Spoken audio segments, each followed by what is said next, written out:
Hi guys, welcome back with me again in this channel. On today's tutorial, I'm going to show you how you can merge two videos in CapCut PC. So first, if you want to merge the videos, you just need to add the videos first into the track, into the CapCut PC track in here, and just select both of the videos. You can use Control plus A on the keyboard like this, so the videos will be selected. Or you can also use your mouse by selecting it just like this, just plug into videos, and after that you can right click and here choose to create a compound clip. So you can also use the alternative plus G on your keyboard to create the compound clip.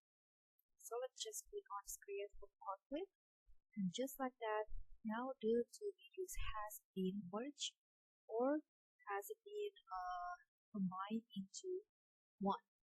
So that's pretty easy. Thank you so much for watching. Don't forget to like, comment, subscribe, and also click on the next button below. I'll catch you all on the next tutorial. Bye!